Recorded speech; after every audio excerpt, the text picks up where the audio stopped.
Assalamualaikum warahmatullahi wabarakatuh. Nama saya Radwa Alia Rahman Dajen dengan NIM 123103179 kelas 3E jurusan Ilmu Al-Quran dan Tafsir dengan mata kuliah Tafsir Ibadah. Di sini saya ditugaskan untuk menafsirkan surah Al-Hajj ayat 39. A'udzu billahi minasy syaithanir rajim. Bismillahirrahmanirrahim. Udina lilladzina yuqataluna bi annahum zulimu wa innallaha ala nusrihim laqadir. Shadaqallahul azim. Yang artinya diizinkan berperang kepada orang-orang yang diperangi karena sesungguhnya mereka dizalimi. Sesungguhnya Allah benar-benar maha kuasa membela mereka. Di sini aku akan menafsirkan ayat yang telah aku bacakan tadi menggunakan tafsir tahlili, yang mana ayat ini menjelaskan bahwa Allah memperbolehkan orang-orang beriman memerangi orang-orang kafir jika mereka telah berbuat aniaya di muka bumi, menganiaya orang beriman dan menentang agama Allah. Jadi ayat ini diturunkan sejak Nabi Muhammad. Pada saat itu Nabi Muhammad itu menyampaikan risalahnya dan melakukan dakwahnya kepada orang-orang Quraisy. Maka sejak itulah sikap orang-orang musyrik itu berubah terhadap Nabi dan para sahabatnya. Yang awalnya mereka itu menganggap Nabi Muhammad itu sebagai orang yang dapat dipercaya, orang yang adil, orang yang dapat menyelesaikan perkara-perkara yang terjadi di antara mereka dengan adil gitu. Tetapi setelah Nabi menyampaikan risalahnya, mereka mengancam, menganiaya, menyakiti, dan melakukan tindakan-tindakan yang merugikan Nabi Muhammad dan para sahabatnya. Bahkan pernah juga Nabi Muhammad itu dilempari dengan kotoran-kotoran binatang dan para sahabat pun dianiaya oleh orang-orang kafir. Sehingga penderitaan ini yang dialami oleh Rasulullah dan para sahabatnya itu yang membuat mereka itu tidak tertahankan lagi gitu. Nah, pada saat itulah para sahabat mengadukan hal itu kepada Rasulullah. Mereka memohon kepada Rasulullah bahwa mereka itu meminta untuk diizinkan untuk membalas tindakan-tindakan yang dilakukan oleh orang-orang kafir terhadap mereka.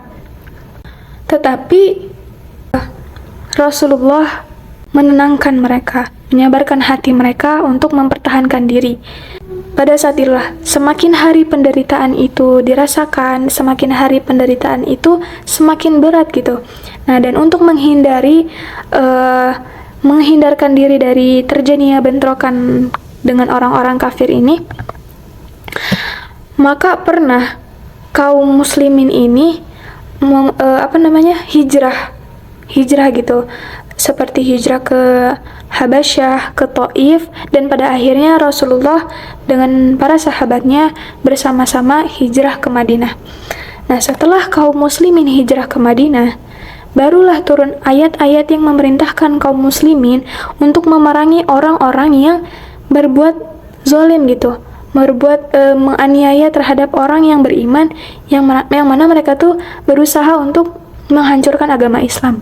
Ayat ini adalah ayat yang pertama kali diturunkan yang berhubungan dengan perintah berperang.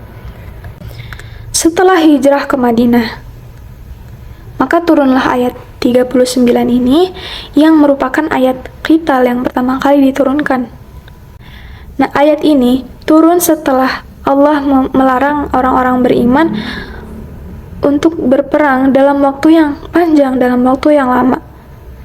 Dan setelah Rasulullah berusaha beberapa kali menenangkan, menyabarkan, dan menahan semangat orang-orang beriman dan para sahabat-sahabatnya menghadapi segala macam tindakan nih orang-orang kafir ini yang menyakiti hati mereka gitu. Nah, maka dapat diambil kesimpulan bahwa izin berperang itu diberikan kepada kaum muslimin jika perang itu merupakan satu-satunya jalan untuk keluar bagi kesulitan yang tidak dapat diatasi lagi. Dengan kata lain, bahwa peperangan ini dibolehkan untuk mempertahankan diri dan untuk menegakkan dan membela kalimat Allah. Sebenarnya, Allah membela dan memenangkan orang-orang beriman tanpa melakukan sesuatu peperangan dan tanpa mengalami kesengsaraan dan penderitaan.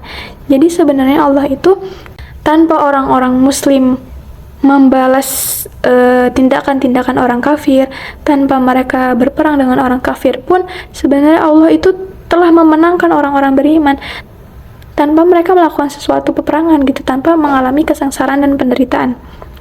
Tetapi di sini Allah hendak menguji hati para hamba-hambanya yang mukmin. Sampai di mana ketabahan dan kesabaran mereka dalam menghadapi cobaan-cobaan Allah, sampai di mana ketaatan dan kepatuhan mereka dalam melaksanakan perintah-perintah Allah. Karena banyak orang yang awal mulanya dianggap baik imannya, tetapi setelah mengalami sedikit cobaan, mereka kembali menjadi kafir gitu.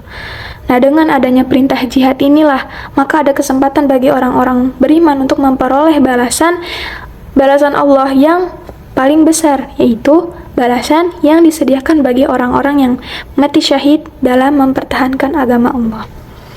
Sekian dari saya, tafsiran surah Al-Hajj ayat 39 menggunakan tafsir tahlili. Kurang lebihnya mohon maaf. Wassalamualaikum warahmatullahi wabarakatuh.